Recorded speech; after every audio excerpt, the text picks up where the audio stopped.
the impacts of Hurricane Beryl. A lot of rain there this morning and high winds. Yeah, the center of the storm still well off towards the southwest, but heavy rainfall and gusty winds spread way out from the center of the storm and impacting the fourth largest city in the country. Going to get some very heavy rainfall for several hours, and all this tropical moisture there along the Texas coast that is heading this way. National Weather Service out of Tulsa and out of Little Rock have issued flood watches out ahead of it. Most of 5 country under the flood watch except for Benton County, Delaware, Adair counties. Those are the only ones. We could still get a good soaking here over the next 24 to 36 hours as long as the system stays on the track it's expected to now.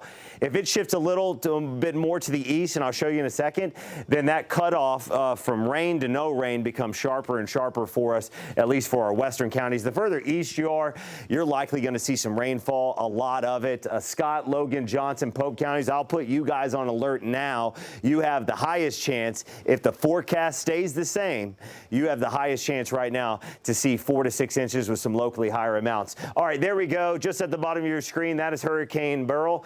Beryl heading onto the Texas coast now. Again, sharp gradient cutoff from rain to no rain on the west side. That is typical with tropical systems. But look how far out to the east these rain bands extend. We're going to continue to see this tropical moisture surging further and further north. Look at it already. We've got some bands up into the Arklatex region. Some of these scattered showers are going to be working in to our southern zones, eventually into the heart of 5 country and into northwest Arkansas as we go later and later into the day. By this evening, overnight, widespread rain expected through sunrise tomorrow. Again, we have seen a few scattered showers with a different disturbance bringing some downpours, a little bit of lightning earlier this morning to parts of Benton County. A quick hit, Bentonville up to Bella Vista, Hiawassee over to Pea Ridge. That's out of here now. We're going to get, again, rain chances coming in, though, as we go later on into the day. Can't rule out a stray shower or two, especially south of I-40 as we go through the rest of the AM hours. As we get into the afternoon, that tropical moisture just continues to rapidly expand across North Texas and into Arkansas, central, western, northwestern Arkansas.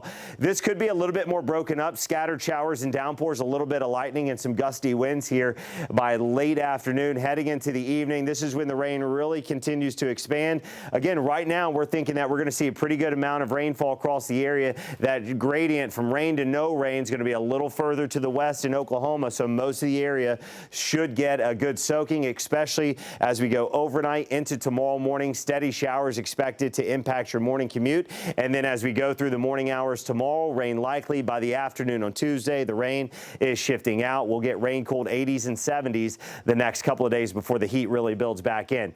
Again, the further east and southeast we go, we feel more confident that the rain is certainly going to be there. The further northwest you go, we got to continue to make sure that the track doesn't shift a little bit further east. Still looks like right now all of 5 country a good bet for at least 1 to 3 inches of rainfall, but the further south we go, higher chance 4 to 6 inches with locally higher amounts. You can expect in those areas street flooding in low-lying poor drainage areas. Those streams, those creeks that fill up in good thunderstorms, they'll likely be on the high side here the next couple of days. You know those areas that flood when you get a good downpour around your home, around your office building, or just on your commute. So again, keep those areas in mind. Turn around, don't drown. If the forecast stays on track, we will likely see some flooding, at least in parts of the Ouachitas and the River Valley having the highest chance. Absolutely.